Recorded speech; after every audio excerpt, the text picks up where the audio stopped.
যেটা বলছিলাম স্যার, আহ, screen share করেছেন? এখানে দেখতে পাচ্ছি না বইয়ের স্ক্রিন। ও স্ক্রিন দেখা যাচ্ছে না। না স্যার, স্ক্রিনটা শেয়ার। না sir.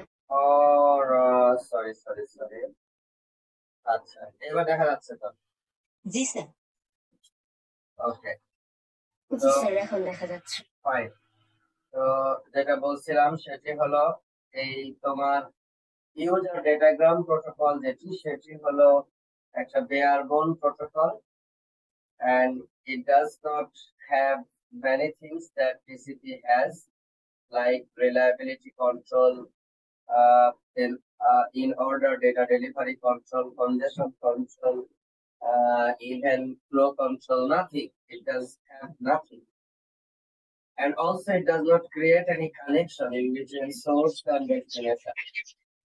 So it does not have any handshaking in between the source machine and the destination machine. So it's a bare bone protocol, and it does not have many things that TCP has.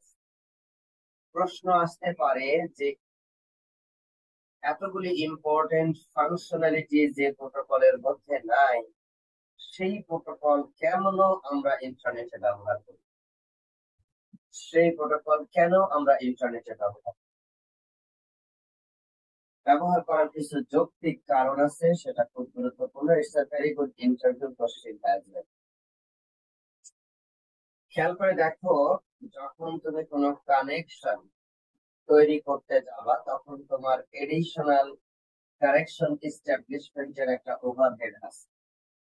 তোমার round trip time অতিরিক্ত একটা লাগবে, এক। দুই হলো সেন্ডারকে কানেকশনের status maintain করতে হবে, create করতে হবে, টার্মিনেট করতে হবে, কানেকশনের ম্যানেজমেন্ট মেনটেন করে চলতে হবে। Same is for receiver. এবং যদি আমরা ফ্লো কন্ট্রোল করতে চাই তাহলে সোর্স এবং ডেস্টিনেশনের মধ্যে বাফার সাইজের কন্ট্রোল ম্যানেজমেন্ট করতে হবে। যদি আমরা রেট কন্ট্রোল করতে চাই, কনজেশন কন্ট্রোল রিলেটেড যে সমস্ত প্যারামিটার আছে সেগুলি সোর্স ডেস্টিনেশনের মধ্যে এক্সচেঞ্জ করতে হবে।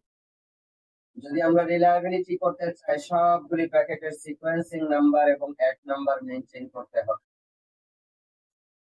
তো এই বিষয়গুলি হলো কাইন্ড অফ নেটওয়ার্কের উপর একটা অতিরিক্ত ওভারহেড ক্রিয়েট করে। তো এখন এই ওভারহেড আমরা নিব কখন? যখন ওভারহেডটা নেওয়াটা যৌক্তিক। যৌক্তিক বলতে কি বোঝাতে চাচ্ছি? যৌক্তিক বলতে যেটা এখানে বোঝাতে চাচ্ছি সেটি হলো, তারপরে হলো তোমার ইউডিপির হেডার সাইজ টিসিপি শেষ হবে এবং কোন রেট কন্ট্রোল নাই, কোন অন্যান্য কনজেশন কন্ট্রোল ফাংশন নাই। তাহলে এইটা আমরা কেন ইন্টারনেটে ব্যবহার করব? ইন্টারনেটে ব্যবহার করব এই কারণে যে কিছু কিছু অ্যাপ্লিকেশন আছে যেগুলির ক্ষেত্রে রিলায়েবিলিটি অত গুরুত্বপূর্ণ না, ইন অর্ডার ডেটা ডেলিভারি অত গুরুত্বপূর্ণ না। কিছু কিছু অ্যাপ্লিকেশন আছে যেখানে বাফার কন্ট্রোল ইম্পর্টেন্ট না, কানেকশন এস্টাবলিশমেন্ট ইম্পর্টেন্ট না। তাহলে চোখ বন্ধ করে সকল অ্যাপ্লিকেশনের জন্য আমার টিসিপির মতো একটা হেভি ওয়েট কমপ্লেক্স প্রোটোকল ব্যবহার করার কোনো প্রয়োজন নাই, তাতে ওভারহেড বাড়বে।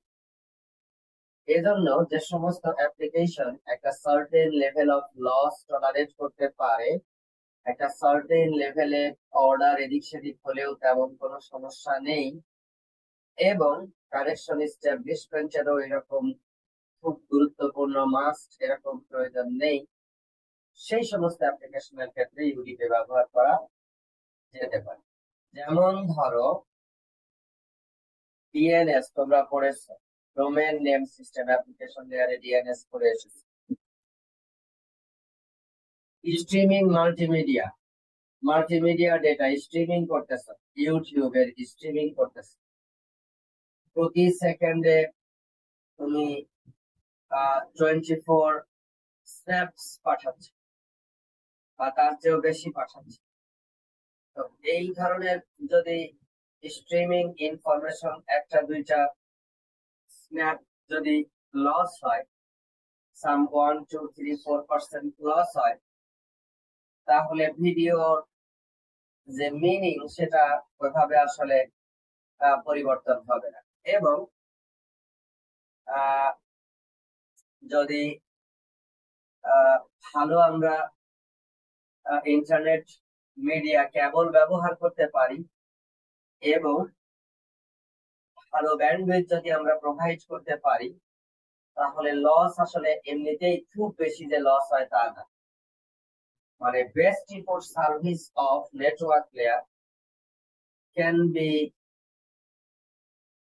used as a dependent for the transport layer, not to use heavyweight protocol here, যেখানে আমরা রেট সেন্সিটিভ না, কিছুটা লস টলারেট করতে পারে, সাম সার্টেন পার্সেন্টেজ 1 2 3 4 5 এরকম পার্সেন্টেজ টলারেট করতে পারে, সেই সমস্ত application. DNS domain name system কতক্ষণ পর পর মেসেজ সে পাঠায়, কোয়ারি একবার না পাইলে আবার পাঠাবে, অসুবিধা নেই। তাতে এমন কোনো ফাইলের কন্টেন্ট নষ্ট হচ্ছে না বা অন্য কোনো সমস্যা হচ্ছে না। SNMP Simple Network Management Protocol. SNMP stands for Simple Network Management Protocol. এই নেটওয়ার্ক ম্যানেজমেন্টের জন্য যে প্রোটোকল ব্যবহার করা হবে সেটিও বিভিন্ন ধরনের ইরর চেক করে, ইরর পাইলে সেটি জানায় এবং অন্যান্য ম্যানেজমেন্ট গুলি ইনশিওর করে, ফলে সেটা হবে। এরপরে হলো HTTP3 version, hypertext transfer protocol version 3। এই প্রোটোকলও কিন্তু ডিএনএস প্রোটোকলের উপরে বেস করে চলে। এই ধরনের তোমরা দেখছো যে এইচটিটিপি হাইপারটেক্সট ট্রান্সফার প্রোটোকল, যেটা তোমার ভার্সন 1 2 2.2 এইচটিটিপি।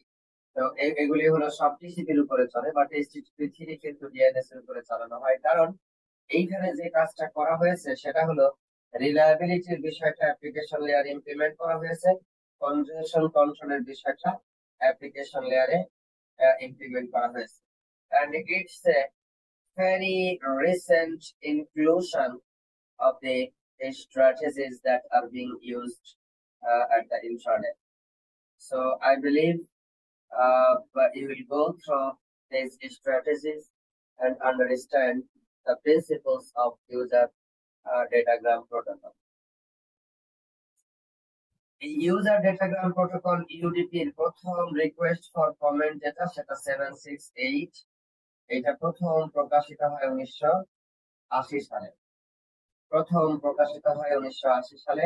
ইন্টারনেট স্ট্যান্ডার্ড, এবং এটি ইন্টারনেট প্রোটোকল হলো আন্ডারলাইন প্রোটোকল হিসেবে ব্যবহার করা হয় হলো কি আইপি লেয়ার প্রোটোকল। এবং এর যেটা হেডার সিস্টেম সেটা খুব সিম্পল, সোর্স পোর্টের জন্য 16 বিট, ডেস্টিনেশন পোর্ট নাম্বারের জন্য 16 বিট, আর হলো কত বিট হলো হেডারের লেন্থ সেটার জন্য 16 বিট, আর ইরর চেক করার জন্য হলো 16 বিট।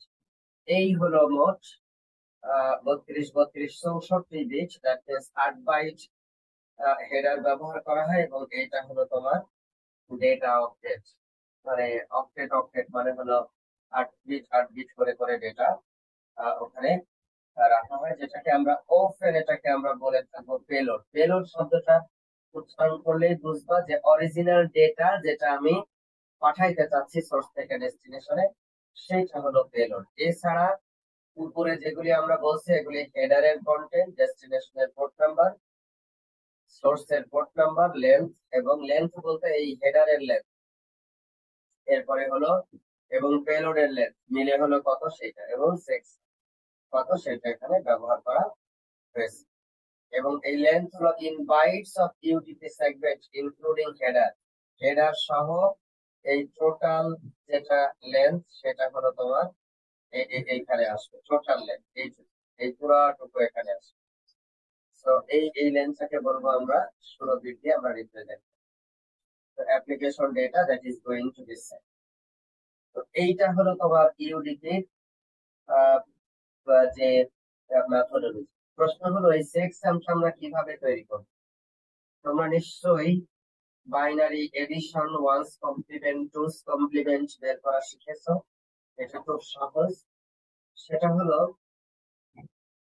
আমরা ধরো এরকম যদি হয়, যদি ডেসিমাল নাম্বার হতো, ফার্স্ট নাম্বার এটা, সেকেন্ড নাম্বার এটা, দুইটা যোগ করলাম, 5 আর 6 কত, 11।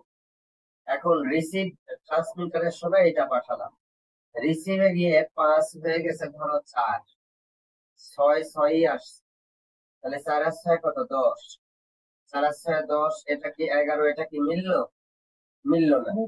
যখনই মিললো না তখনই আমরা বুঝলাম যে একটা জায়গায় ইরর আছে। এই ইররটা আমরা তখন ডিটেক্ট করে ফেলতে পারলাম। ঠিক একই রকম ভাবে এই রিসিভ সেকশন যদি না মিলে তখন আমরা বুঝবো যে এটা ইরর আছে।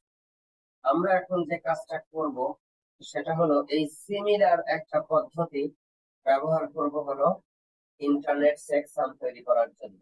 সেটা হলো কি, ওই যে পেলোডের মধ্যে যে ডেটা ছিল, একটু আগে দেখে আসলাম, পেলোডের মধ্যে যে ডেটা ছিল পেলোড, এই পেলোডের যে ডেটা আছে সেই ডেটা গুলিকে আমি 16 বিট 16 বিট করে করে সামকে ভাগ করে দিব, সিকোয়েন্স অফ 16 বিট করে করে ভাগ করে দিব। ভাগ করে নিয়ে ওই 16 বিট দুইটা পর পর 16 বিট বসাবো, বসায় ওই দুইটা এডিশন করে দিব। যাকে যেখানে করা হয়েছে ওই এর মধ্যে আমি একটা এডিশন করব, ওয়ান্স কমপ্লিমেন্ট সাম করব, করে ওই সেকশনটা এখানে আমি বসায় দিব, বসায় দিয়ে ওই পাশে রিসিভারে গিয়ে আবার আমি ওই একই কাজ করব, সেকশন আমি আবার তৈরি করবো। এই সেকশন আর এই সেকশন যদি অল বিটস 0 চলে আসে তাহলে বুঝবো যে কোনো এরর হয়নি, আর 0 ছাড়া যদি অন্য কিছু আসে তাহলে বুঝবো যে সেখানে কারেক্টলি ডেটা পৌঁছায়নি, ইরোনিয়াস ডেটা সেখানে পৌঁছিয়েছে। তো এইটি হলো আমাদের গুরুত্বপূর্ণ, সেটা একটা এক্সাম্পলের মাধ্যমে আমি তোমাদেরকে এখানে দেখাচ্ছি। খেয়াল করে দেখো, এটা একটা 16 বিট ইন্টিজার নাম্বার, এটা একটা 16 বিট নাম্বার। তাহলে আমি যদি যোগ করি, 0 1 এ কত, 1 1 0 তে কত, 1 1 এ 1 এ কত, 0, ক্যারি কত, 1, এখানে কত বসবে, 1 1 0 তে কত, 1 0 1 এ 1 1 0 তে 0, ক্যারি 1, এই দুটো মিলে আবার 1। তাহলে এইভাবে তোমরা এরকম মিলে গেছে 1 1 0 1 1 1 0 1, এরকম এগুলিও পরপর মিলে যাবে। এবং এই যে লাস্টে যদি 1 থাকে তাহলে এই 1 নিয়ে এসে আবার এইখানে তুমি কি করে দাও, যুক্ত করে দাও। র্যাপ অ্যারাউন্ড বলি আমরা, র্যাপ অ্যারাউন্ড বলি। র্যাপ অ্যারাউন্ড করে এখানে 1টা যুক্ত করে দাও, 1টা যুক্ত করে দিলে দেখো এইটা তুমি পাইলা হলো সাম। এখন এই যে চেকসামটা হলো, এই চেকসামটা কি হবে, এই চেকসামটা হবে হলো তুমি এখন এর সাথে তুমি যেটা করবা, ওয়ান্স কমপ্লিমেন্ট তৈরি করো। এটা ওয়ান্স কমপ্লিমেন্ট করলে 0 1, এটা 1 হয়ে গেল, এটা 1 0 হয়ে গেল, এরকম ওয়ান্স কমপ্লিমেন্ট করলে উল্টা যায়, সেটা তুমি জানো। তো এই ওয়ান্স কমপ্লিমেন্ট করলে সামের উপরে যদি ওয়ান্স কমপ্লিমেন্ট করো তাহলে সেইটা হবে তোমার সেকশন। এই সেকশনটা তুমি করবা কি, এই সেকশনটা তুমি হলো এইখানের মধ্যে দিয়ে দিবা, এইখানের মধ্যে জুড়ে দিবা, 16 বিটের এই নাম্বারটা এখানে অ্যাপেন্ড করে দিবা। আর এই নাম্বারটা ধরে ডেস্টিনেশনে গিয়ে এই পেলোডের উপরে আবার একই কাজ করা হবে, করার পরে এই সেকশনের সাথে আবার অ্যাড করা হবে। তখন যদি সব 0 পেয়ে যাও তাহলে বুঝবা যে আসলে সেখানে কোনো এরর হয়নি। আর যদি 0 না পেয়ে অন্য যে কোনো কিছু পাও তাহলে তো ফর শিওর তুমি ধরে নিবা যে সেখানে একটা 0, আসলে সেখানে কোনো একটা বিট এরর তৈরি হয়েছে। তো আগে শুরুর দিকে মানুষ চেষ্টা করতো যে ইররের কারেকশন করবে রিসিভারে গিয়ে, তো এখন আর কারেকশনের পদ্ধতি করা হয় না, কারণ এটা অনেক অনেক এক্সপেন্সিভ। এজন্য রিসিভার করবে কি, সেন্ডারকে বলবে আমি তোমার ডেটা কারেক্টলি রিসিভ করতে পারি নাই, তুমি এই ডেটা আবার পাঠাও, তুমি এই ডেটা কি করো, আবার পাঠাও। এইভাবে করে সে আবার পাঠানোর জন্য পরামর্শটা দিয়ে দিবে। এইটা হলো আমাদের এখানে একটা জায়গা, যেটা হলো তাহলে ইন্টারনেট। তো স্যার পেলোডের সমানই চেকসাম হবে। কেউ কিছু বলছিলা? জি স্যার, বলছিলাম যে পেলোডের সমানই তাহলে চেকসাম লাগবে না? যদি পেলোডের আমরা টুস কমপ্লিমেন্ট করে তারপর ওয়ান্স কমপ্লিমেন্ট করি তাহলে তো একই সমানই ডাটা থাকে। পেলোডের ডাবল সাইজ হইতেছে না? বুঝি নাই। মানে চেকসাম আর পেলোড মিলে পেলোডের ডাবল সাইজ হইতেছে না ইন টোটাল? না না না না না, পেলোড তো তোমার প্রচুর, পেলোড তো তোমার 1000 বাইট, 500 বাইট বা তাহলে স্যার 600 বাইট। চেকসামটা আমরা কিসের চেকসাম করতেছি? আরে এই ডেটার মধ্যে ইরর আছে কিনা সেটা চেক করো। পেলোডে যত ডেটা আছে সবগুলি ডেটাকে 16 bit 16 bit 16 bit 16 bit 16 bit 16 bit 16 bit করে পার্থক্য করে ফেললাম, ঠিক আছে? তাহলে দেখো, এই 16 বিটের সাথে এই 16 বিটের পালস কমপ্লিমেন্ট করবে। তারপরে আবার যেটা হবে, সাম করবা স্ট্রিং। এই দুইটা তুমি হলো কি সাম করবা, পরে র্যাপ অ্যারাউন্ড করবা, ওইটার যেটা রেজাল্ট হবে তার সাথে এটা করবা, ওইটার যেটা রেজাল্ট হবে তার সাথে এটা করবা, ওইটার যেটা রেজাল্ট হবে তার সাথে এটা করবা। প্রতিবার করে করে করে ধরো লাস্টে যখন এইটা হলো, এইটা থেকে যেটা বের হবে সেটাকে ওয়ান্স কমপ্লিমেন্ট করলে যেটা হবে সেটা হলো তোমার সেকশন। আমি তো এখানে ধরো আমি 16 বিট আর 16 বিট 32 বিট দিয়ে তোমাকে এক্সাম্পলটা দিয়েছি। এই ঘটনাটা, এই যে এখান দিয়ে যেটা বোঝাচ্ছে, এই ঘটনাটা অনেকবার করতে হবে। তোমার যদি এরকম হয় যে তুমি 256 বাইট ব্যবহার করতেছো, তাহলে 256 কে তুমি ভাগ করবা হলো কত, দুই দুই 2 বাইট করে করে নিচ্ছ না, 2 দিয়ে, তাহলে 128, 128 বাইট হচ্ছে, তাই না? 128 বাইট হচ্ছে। তাহলে 128কে আবার তুমি 2 দিয়ে ভাগ করো। এরকম করতে করতে তুমি 16 বাইট, সরি 16 বিট নিবা। তার মানে 128 বার এই কম্পিটিশনটা করতে হবে। 2 বাইট 2 বাইট একবার অ্যাপ্লিকেশন করলাম, আবার ওইটার সাথে পরে আবার 2 বাইট, ওইটার সাথে আবার পরে 2 বাইট, ওইটার সাথে আবার পরে 2 বাইট। এইভাবে ভাবে করে করে তুমি এই ইররটা জেনারেট করবা। Make sense? জি স্যার। ঠিক আছে, তাহলে এখন আমি যেটা বলবো সেটা হলো যে তুমি এই ইররটা চেক করবা হলো এইটা দিয়ে ইমপ্লিমেন্ট করবা, করে তারপরে তুমি বুঝতে পারবা যে এখানে ইরর হয়েছে। এবং সেই ক্ষেত্রে বিভিন্ন ইমপ্লিমেন্টেশন আছে। ইরর ডেটা যদি হয় তাহলে ওটাকে ড্রপ করে দিতে পারে, আউট অফ অর্ডার ডেটা আসলে সেটাকেও ড্রপ করে দিতে পারে, অথবা ডেলিভার করতে পারে। এই ধরনের মেসেজ ইউডিপি তে আছে। কিন্তু টিসপি যখন আমরা করবো তখন দেখবো যে একদম ম্যাথমেটিক্স, একদম এইখানটা বলতে পারি, এটা দেখবা যে একদম একদম এখানে ম্যাথমেটিক্স, এবং সেইখানে কোনো ওই ধরনের কোনো আহ, আহ, আহ, মানে হোপ ফর দা বেস্ট এই ধরনের মেথড দেয়। ওটা একদম ফুলিশ রিলায়েবলি সে ডেটা ট্রান্সফার করার তোমাকে ব্যবস্থা করে দিবে। কিন্তু ইউডিপি হলো আইপি লেয়ারের বেস্ট এফোর্ট সার্ভিসের উপরে নির্ভর করে। বেস্ট এফোর্ট সার্ভিস কিন্তু বেস্ট সার্ভিস না। এটাও কিন্তু একটা ইম্পর্টেন্ট প্রশ্ন, অনেক সময় ইন্টারভিউ বোর্ডে জিজ্ঞাসা করে। Best effort service is not a service that is required in the internet, as regarded in the internet as the best service. Best effort service হলো, আমি তোমাকে একটা অ্যানালজি দিই। ধরো তুমি তোমার বাড়িতে দাওয়াত দিয়েছো, ধরো তোমার 20 জন মানুষকে দাওয়াত দিয়েছো।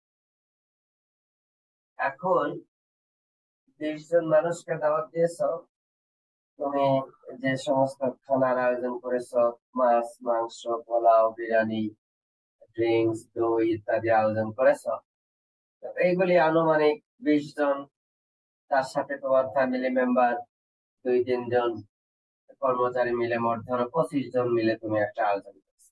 এখন হঠাৎ দেখলা দাওয়াত যারা খেতে এসেছে তারা আরো কিছু ভাই ব্রাদার আত্মীয় স্বজন ইত্যাদি সাথে করে নিয়ে চলে এসেছে, 35-40 জন চলে এসেছে। তাহলে এখন তুমি বেস্ট এফোর্ট সার্ভিস দিবা।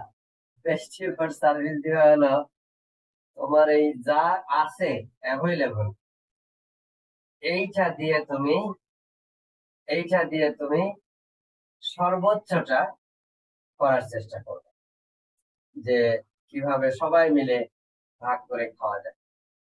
উল্টা আবার, যে তোমার 20 জনের 25 জনের প্রস্তুতি আছে কিন্তু 15-16 জন চলে এসেছে, তখন আবার উল্টাটা, যে ঠিক আছে একজনের জন্য ফিশ ফ্রাই একটা করে ধরেছিলা, হয়তো কাউকে কাউকে 2টা করে দিলা, বড় টড় যারা আছে বা ভোজন রসিক মানুষ যারা আছে, বা রোস্ট একটা করে করে করছিলা, 2টা করে দিয়ে। আমি আবার অনেক কোরমা পোলাওয়ের উদাহরণ দিচ্ছি। বেস্ট ইফোর্ট মানে হলো এই এই এই সবচাইতে ভালো কোয়ালিটির সার্ভিস দিতে হবে সেটা না। যদি হয় আলু ভর্তা, ডাল আর ভাত, তাহলেও ওইটাকেও আমরা বেস্ট ইফোর্ট দিব। কেমন, কিভাবে বলবো, যে আমার যা আছে তার মধ্যে সবচেয়ে ভালোটা করার চেষ্টা করেছি, আমার ঘরে যা আছে তার মধ্যে সবচেয়ে ভালোটা তোমার জন্য করার চেষ্টা করেছি, কিন্তু সেটাই হলো আমার ডাল ভাত আর আলু ভর্তা। That is also best effort service. এখানে এখানে চেষ্টাটা কতটুকু করা হয়েছে সেটা হলো ইম্পর্টেন্ট। অ্যানালজিটা কেন দিলাম, একটা সময়ে ইন্টারনেটের ব্যান্ডউইথ ধরো অ্যাভেলেবল আছে, বেশি ইউজার নাই, তখন ইউডিপি ইউজাররা প্রচুর পরিমাণ ব্যান্ডউইথ পাবে। কিন্তু এই মুহূর্তে যদি প্রচুর টিসিপি ইউজার থাকে, তাহলে তারা ব্যান্ডউইথের একটা বড় অংশ ব্যবহার করে ফেলতেছে, বাকি যে অংশটুকু থাকবে সেইটুকু ইউডিপি ইউজাররা ব্যবহার করতে পারবে। তার মানে ইউডিপি ইউজারদের ইন্টারনেটে রিসোর্স প্রাপ্তির অবস্থানটা ইলাস্টিক। টিসিপি ইউজাররা যদি উপস্থিত না থাকে, তাহলে ইউডিপি ইউজাররা রাজত্ব করবে, প্রচুর পরিমাণ ব্যান্ডউইথ তারা নিয়ে নিবে এবং সেই অনুযায়ী ভেরি ফাস্ট কমিউনিকেশন করতে পারবে। আবার যখন টিসিপি ইউজার থাকবে ইন্টারনেটে বেশি, তখন ইউডিপি ইউজাররা ওই অবশিষ্ট অংশটা নিয়ে সন্তুষ্ট থাকবে। So this is what best effort service is. UDP coexists in the internet with the Royal TCP services with elastic performance acceptance. Sometimes very high performance, sometimes very constrained service capacity will be provided to the UDP users. এটি হলো তোমার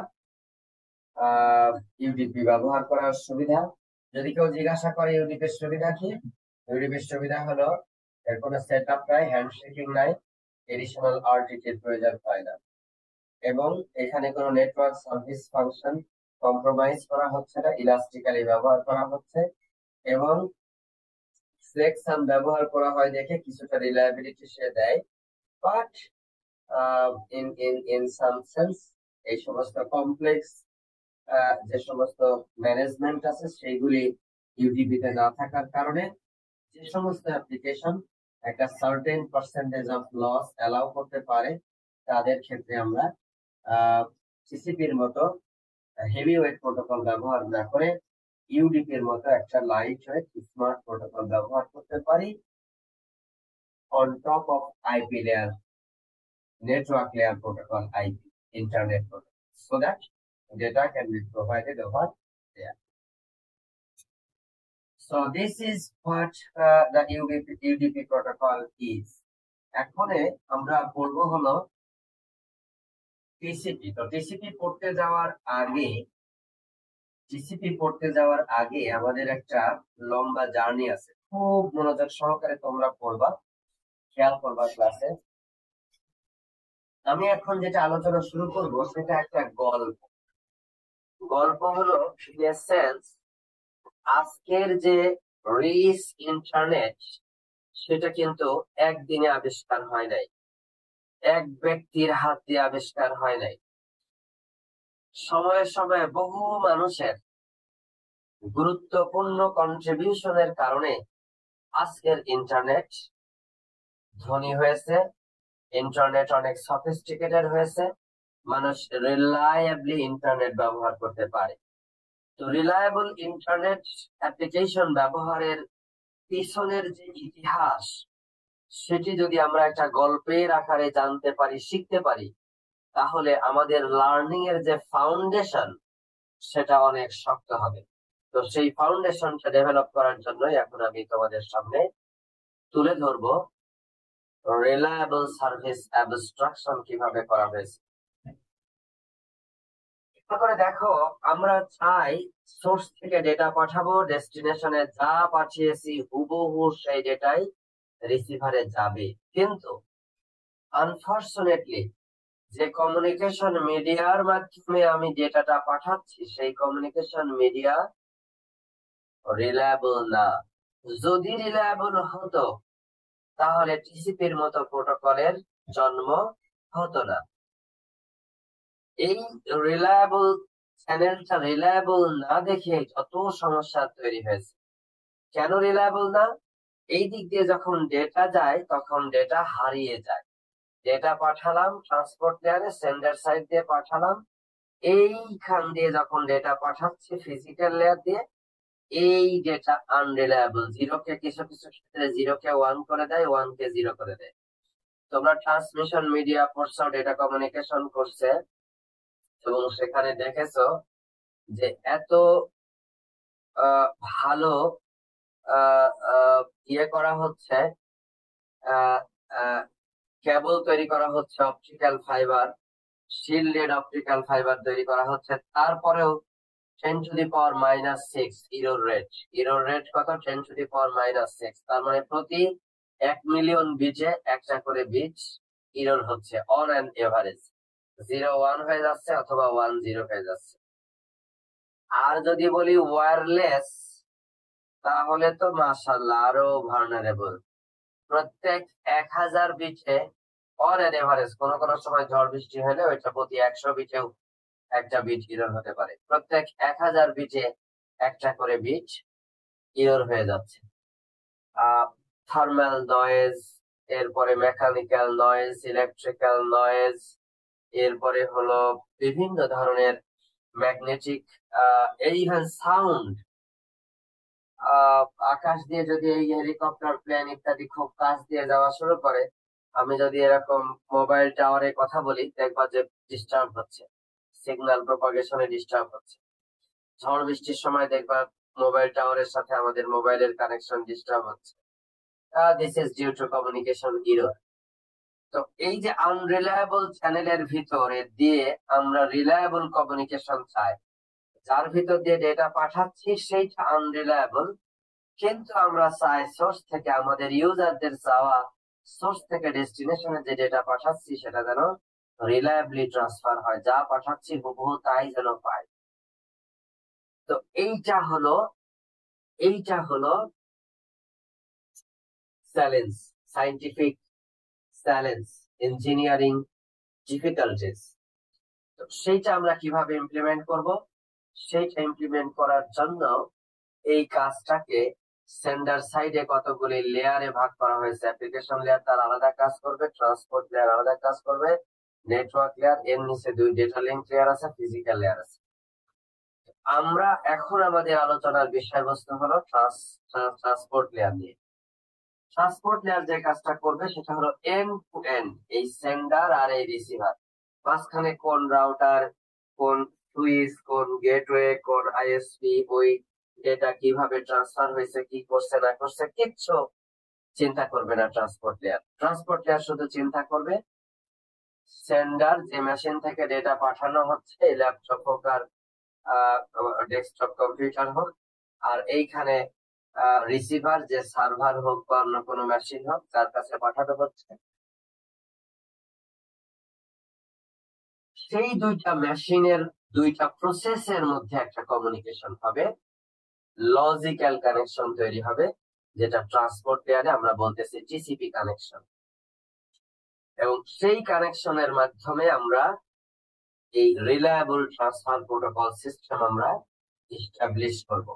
এবং এর যে characteristics, unreliable channel packet lose করবে, packet corrupt করবে, packet reorder করে ফেলবে, এই কাজগুলি যেন করা থেকে সে বিরত থাকে, অথবা করে ফেললেও তাকে দিয়ে যেন আমরা শুধরাইতে পারি, সেই ব্যবস্থায় করব আমরা হলো principles of reliable data transfer. এই টপিকের আন্ডারে সেই লেখাপড়াটাই আমরা করব।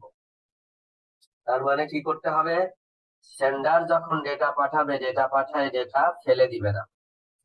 ডেটা পাঠানোর পরে ডেটা ধরে রাখবে কতক্ষণ পর্যন্ত, যতক্ষণ না পর্যন্ত এই যে ডেটা পাঠালো, খেয়াল করে দেখো আগের বারের যেটা লিঙ্ক সেটা পাঠাচ্ছিল, এখন এইখানে কিন্তু ডেটা পাঠাচ্ছে যেটা, সেটা রিসিভার পেলো কি পেলো না, সেই জন্য রিসিভার আবার সেন্ডারকে জানাবে। তার মানে ট্রান্সপোর্ট লেয়ারে একটা অ্যালগোরিদম চলবে both at the sender end at the receiver, যে অ্যালগোরিদমের মাধ্যমে ওরা একে অপরের সাথে কথা বলবে, যেন একে অপরের সাথে কথা বলবে। পেয়েছো? হ্যাঁ পেয়েছি, ঠিক আছে তাহলে পরেরটা নেও। পেয়েছো? হ্যাঁ পেয়েছি, আচ্ছা ঠিক আছে তাহলে পরেরটা নেও। এইরকম ধরনের একটা কথোপকথনের মাধ্যমে তারা রিলায়েবল ডেটা ট্রান্সফার কনফার্ম করবে। পাও নাই? আচ্ছা ঠিক আছে তাহলে আবার পাঠাইলাম। এই ধরনের একটা কথোপকথনের মাধ্যমে তারা এই রিলায়েবল কমিউনিকেশন ইনশিওর করবে। এই যে পর্দা দিয়ে দিছে, সেন্ডার যখন পাঠাইছে, রিসিভার রিসিভ করছে নাকি করে নাই কিছু জানে না সেন্ডার, কিচ্ছু জানে না সেন্ডার, তাহলে রিসিভার রিসিভ করলো কিনা সেটা এই এই সম্পর্কে কিচ্ছু জানে না, রিসিভারের সম্পর্কে। ওই জন্য রিসিভারকে কথা বলতে পারতে হবে।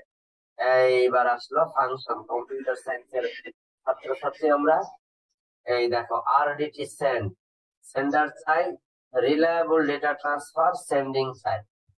আর হলো আনরিলায়েবল ডেটা ট্রান্সফার, যখন এই কেবলের উপর দিয়ে চাচ্ছে তখন আনরিলায়েবল ডেটা ট্রান্সফার।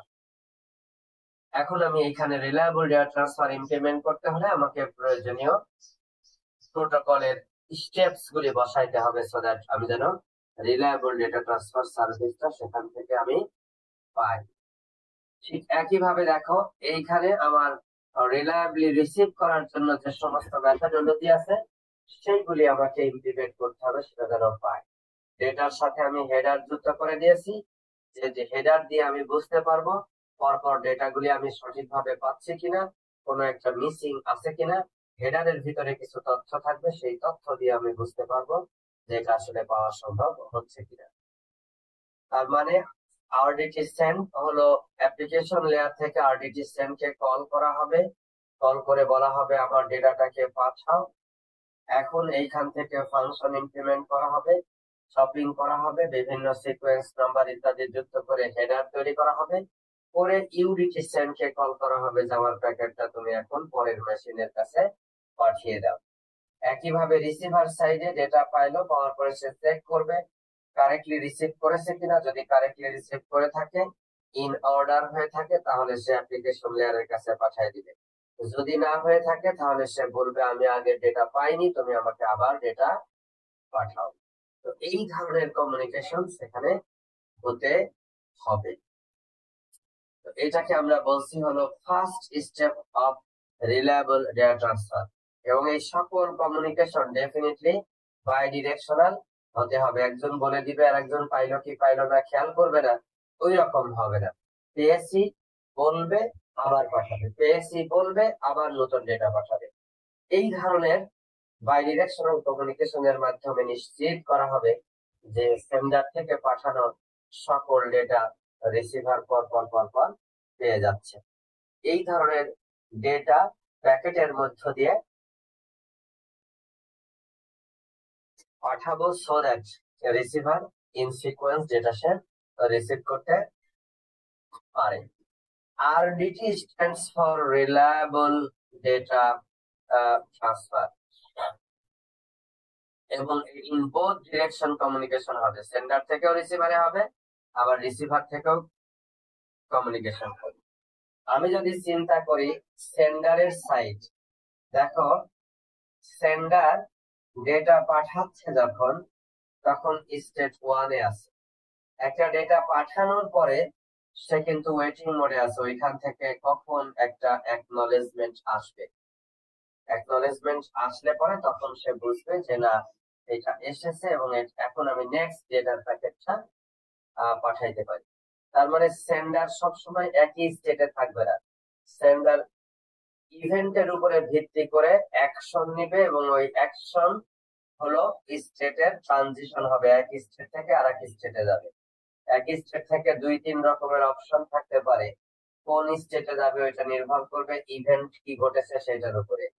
ইভেন্ট যেটা ঘটবে তার উপরে ভিত্তি করে অ্যাকশন নির্ধারিত হবে এবং সেই অ্যাকশন অনুযায়ী স্টেট 1 থেকে 2 তে যাবে, অথবা স্টেট 1 থেকে লেটস সে এখানে স্টেট 3 আছে সেখানে যাবে। এটা নির্ভর করবে কি ইভেন্ট ঘটেছে তার উপরে ভিত্তি করে। এইটাকে বলা হয় হলো ফাইনাইট স্টেট মেশিন। এটাকে কি বলা হয়? Finite state machine. আমরা ফাইনাইট স্টেট মেশিন গুলিকে এখন তৈরি করব যে কিভাবে রিলায়েবল ডেটা ট্রান্সফার সেখানে তৈরি করা সম্ভব। এখানে দেখো আমাদের আন্ডারলাইং চ্যানেল যদি রিলায়েবল হতো তাহলে কোনো বিট এরর হতো না, কোনো প্যাকেট লস হতো না, কিন্তু আনফরচুনেটলি সেইটা আসলে প্র্যাকটিক্যাল না। প্র্যাকটিক্যাল হলো আনরিলায়েবল, এরর হবে, প্যাকেট লস হবে। তাহলে আন্ডারলাইং চ্যানেলের ভিতর দিয়ে যখন আমরা ডেটা পাঠাবো, প্যাকেট প্যাকেট আকারে যখন পাঠাবো, তখন সেন্ডারের জন্য আলাদা ফাইনাইট স্টেট মেশিন তৈরি করতে হবে, রিসিভারের জন্য আমার আলাদা ফাইনাইট স্টেট মেশিন তৈরি করতে হবে, সো দ্যাট আমি অ্যালগরিদমটা এভাবে জানান দিতে পারি। সেন্ডারের দেখো ফাইনাইট স্টেট মেশিন কি, ওই অ্যাপ্লিকেশন লেয়ার থেকে কল আসবে যে আমার ডেটাটা পাঠানো লাগবে, আমার ডেটাটা পাঠানো লাগবে অ্যাপ্লিকেশন। এর আগে আমরা আনা আর বিলের একটা এক্সাম্পল দিয়েছিলাম না, যে ওর বাড়িতে 12টা কিড আছে, ওর বাড়িতে 12টা কিড আছে। তো আনা কখন চিঠি পোস্ট অফিসে নিয়ে যাবে? ওই 12টা কিডের মধ্যে একজন বা একাধিক জন যখন চিঠি লিখবে, তো লিখার কাজ হলো কার? কিডস গুলিকে, যেগুলি আমরা বলছিলাম প্রসেস। তার মানে প্রসেস, অ্যাপ্লিকেশন প্রসেস ডেটা থাকতে হবে, সেই ডেটাই না ট্রান্সপোর্ট লেয়ার দিয়ে পাঠাবে। তাহলে অ্যাপ্লিকেশন লেয়ার থেকে কল করবে যে এই ডেটা আমার পাঠাইতে হবে। আচ্ছা, ওয়েট ফর কলিং। যদি কোনো কলিং না আসে, তাহলে সে কি করবে? ওয়েট করতে থাকবে। আর যদি কোনো কলিং আসে তাহলে ডেফিনেটলি সে কি করবে? প্যাকেটটা তৈরি করবে, মেক প্যাকেট তৈরি করবে এবং ডেটাটাকে সে সেন্ড করে দিবে। সেন্ড করে দিয়ে কিন্তু ওই একই স্টেটে সে থাকতে পারবে না। আসলে প্রথম দিকে মানুষ চিন্তা করতো সেন্ড করে দিয়ে একই স্টেটে থাকবে না, একই স্টেটে থাকতে পারবে না। একইভাবে রিসিভার ওয়েট করতেছে, রিসিভারকে কল করবে কে? Application layer. রিসিভারকে কল করবে কে বলো তো? স্যার রিসিভারকে কল করবে স্যার বলো। অ্যাপ্লিকেশন, স্যার কেন অ্যাপ্লিকেশন লেখা থেকে তো স্যার আমরা না, রিসিভার তো রিসিভ করতেছে, ফিজিক্যাল লেয়ার রিসিভ করতেছে, তারপরে কোথায় যাচ্ছে? ডেটা লিংক লেয়ারে। ডেটা লিংক লেয়ার থেকে রিসিভ করে কই যাচ্ছে? নেটওয়ার্ক লেয়ারে। নেটওয়ার্ক লেয়ার যখন দেখবে যে এই ডেটা প্যাকেটটা এই মেশিনের, তখন সে পাঠিয়ে দিবে কোন লেয়ারে? ট্রান্সপোর্ট লেয়ারে। তারপরে যাবে হলো অ্যাপ্লিকেশন লেয়ারে। রিসিভের সময় তো ডিরেকশন উল্টা, রিসিভ করার সময় তো ডিরেকশন উল্টা। নেটওয়ার্ক লেয়ার বলবে তোমার জন্য একটা ডেটা প্যাকেট পেয়েছি, তুমি এখন প্রসেস করো। নেটওয়ার্ক লেয়ার থেকে তার এখন রিকোয়েস্টটা যাবে, নেটওয়ার্ক লেয়ার থেকে আসবে। Wait for call from below, এই দেখো বেলো শব্দটা লেখা আছে, মানে নিচের লেয়ার থেকে কল আসবে।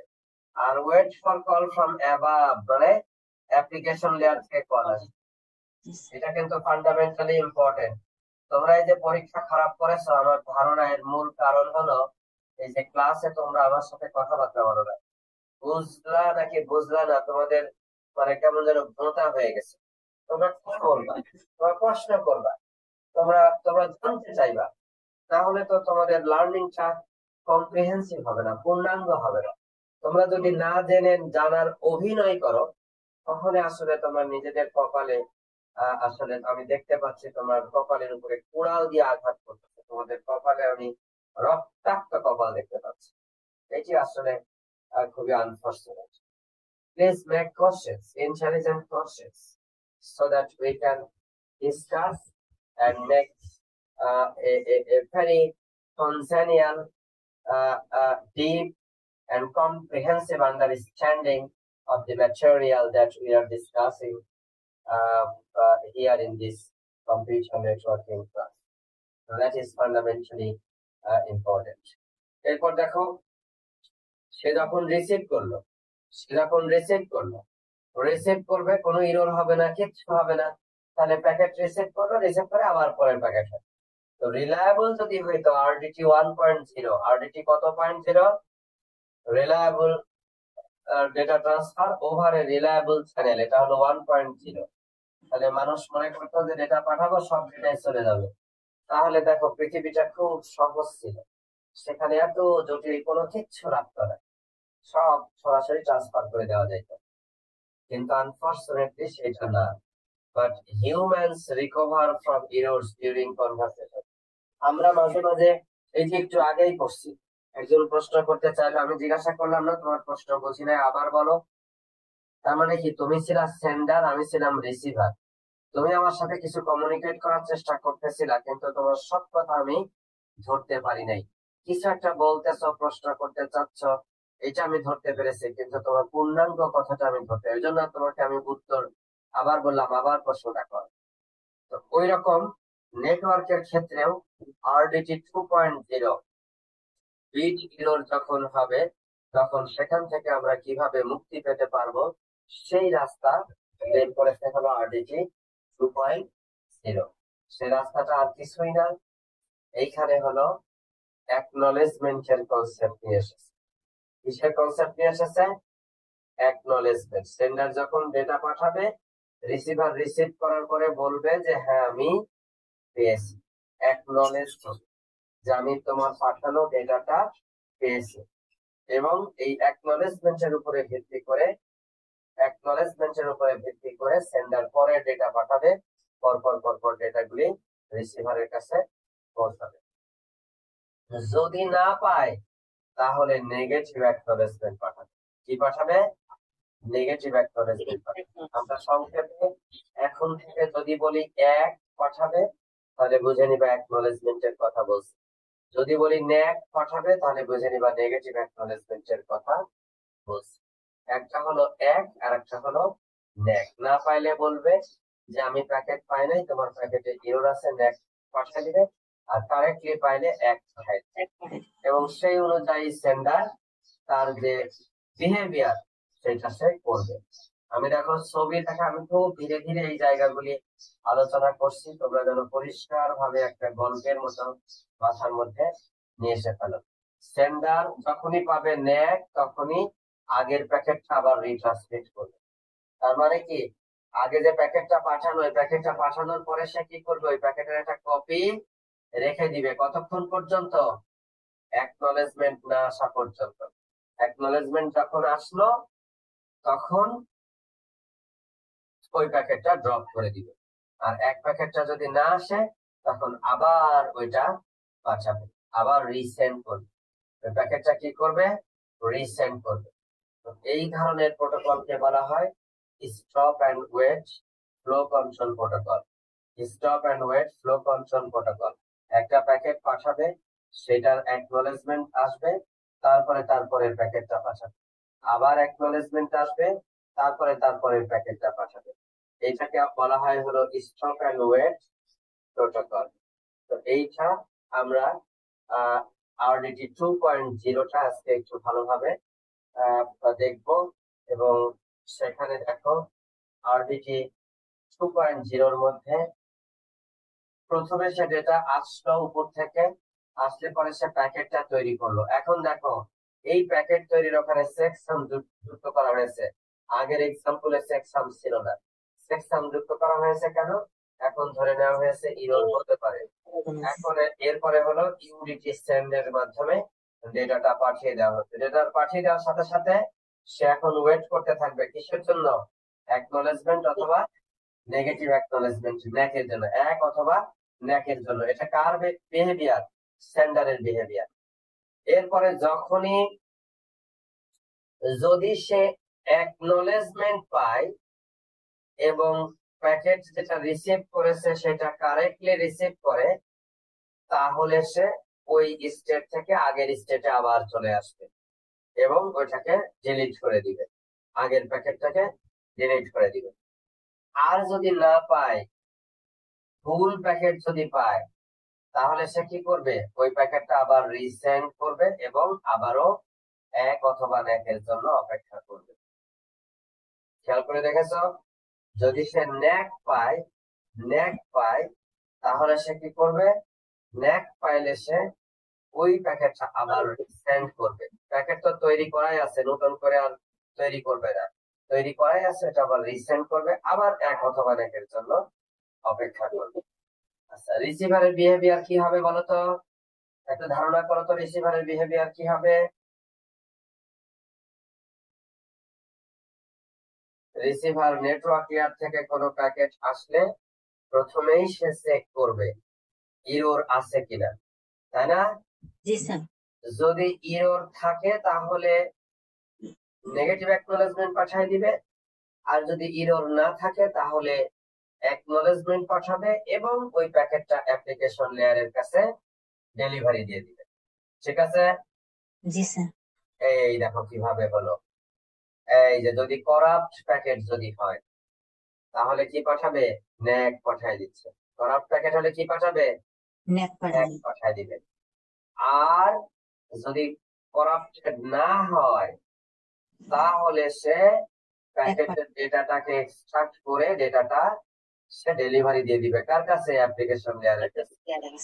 আর সাথে সাথে যে সেন্ডার ছিল ওই সেন্ডার বেটার কাছে কি পাঠিয়ে দিবে, অ্যাকনলেজমেন্ট পাঠিয়ে দিবে। কত সুন্দর। তাহলে এই হলো সেন্ডারের finite state machine for sender, and this is the finite state machine for the receiver. বুঝলে এবার? জি স্যার। এইবার দেখো, এই যে ইনফরমেশন গুলি আমরা দিচ্ছি, এ থেকেই তোমরা বুঝতে পারতেছো যে কেন আমাদের প্রোটোকল দরকার, টিসিপি প্রোটোকল আমাদের কেন দরকার। এই কারণে হলো প্রোটোকল দরকার যে আমাদের রিলায়েবল ডেটা ট্রান্সফার করতে হবে। তো এইখানে রিসিভার সম্পর্কে আসলে সেন্ডার কিছুই জানতো না।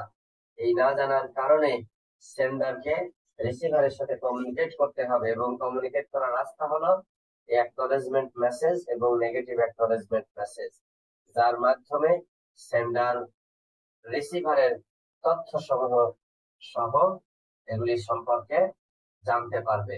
তার মানে কোনোই যদি ইরর না থাকে তাহলে সহজ এইটা চলে এখানে হয়ে এখানে পজিটিভটা হবে, ডেটা পাঠাবে এবং ডেটা ডেলিভারি করে দিবে।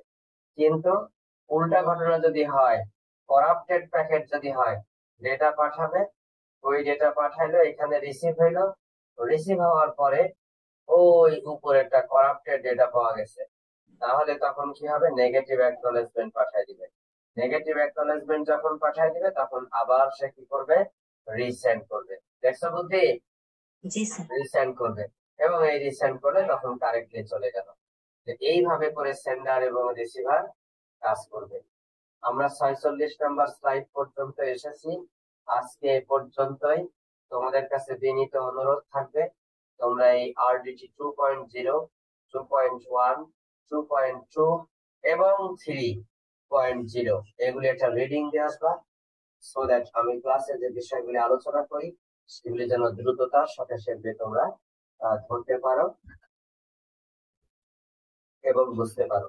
নেক্সট যেগুলি বিষয়গুলি আছে সেগুলি আমরা আশা করি আগামী সপ্তাহের মধ্যে আমরা পড়ে শেষ করতে পারবো। এবং তোমরা জানো যে তারপরের সপ্তাহে কি হবে,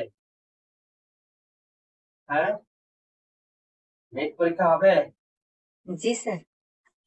তো মিড পরীক্ষার জন্য প্রস্তুতি নিতে থাকো, ভালো করে প্রস্তুতি নিতে থাকো, পড়াশোনা করো, পড়াশোনার কোনো বিকল্প নাই, পড়াশোনার কোনো বিকল্প নাই। সামনের দিন আসতেছে, চাকরি পাইলে চাকরি পার্মানেন্ট হবে না, চাকরি পাইলে চাকরি চলে যাবে। ওই মামা খালু ধৈরা আরো নানান রকমের ব্যাকডোর ব্যবহার কইরা তুমি চাকরি পাইলা, কিন্তু চাকরি রাখতে পারবা যদি কাজ জানো।